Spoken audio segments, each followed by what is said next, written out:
Hello mga kadiskarte, sa namang pangnegosyo recipe ang aking ibabahagi.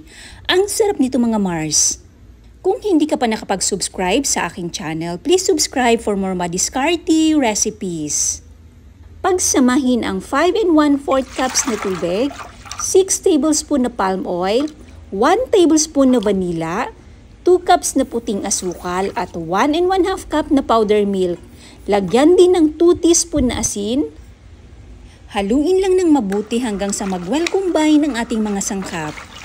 Ilagay na din ang 6 cups na all-purpose flour sa lain para masigurado na walang buo-buo. Kung nagustuhan nyo ang ating recipe, paki-like at share naman po para masave na rin ang ating recipe. Paki-comment din kung taga saan kayo nanonood para malaman ko kung hanggang saan ang naabot ng ating video. Lagyan din ng 6 tablespoon na baking powder sa lain din. Haluin ng dahan-dahan para maiwasan na ma-overmix. Huwag kayong mag-worry kung may makita pa kayo na buo-buo dahil sasalain pa naman natin yan. Salain ng kahit isang beses lang. Ilalagay ko sa dulo ng video ang kompletong listahan ng ingredients. Paki-check na lang po. Ganito dapat ang consistency, hindi masyadong malabnaw at hindi naman super lapot. Kapag anyangat ang spatula, tuloy-tuloy lang ang agos ng mixture.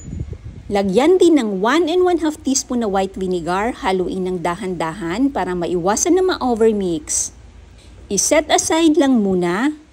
Gagamit ako ng silicone molder, heatproof po ito, hindi natutunaw.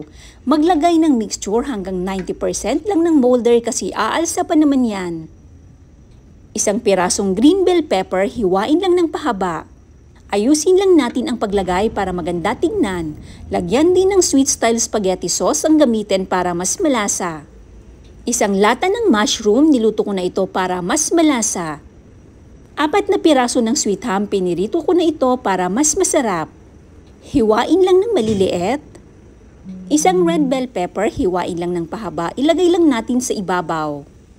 10 piraso na cocktail hotdog, pinirito ko na din ito.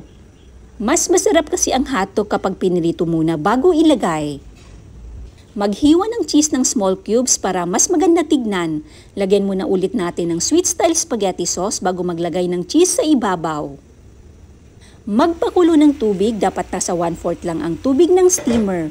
I-steam ng 12 minutes, in low heat lang dapat ang apoy. Siguraduhin hindi na nakabalot ng tela ang takip ng steamer para hindi matuluan ng tubig ang mixture. After 12 minutes, i-check na natin. Palamigin ng bahagya bago tanggalin sa molder. Ang sarap nito mga Mars, perfect ito pang negosyo, siguradong magugustuhan ng mga suki mo. Mega shoutout Ma'am Remedios Simeniano from Quezon City, Sir JC Rivera from Calawag, Quezon. Maraming salamat po sa panunood, hanggang sa muli na pagbahagi ng madiskarte recipes.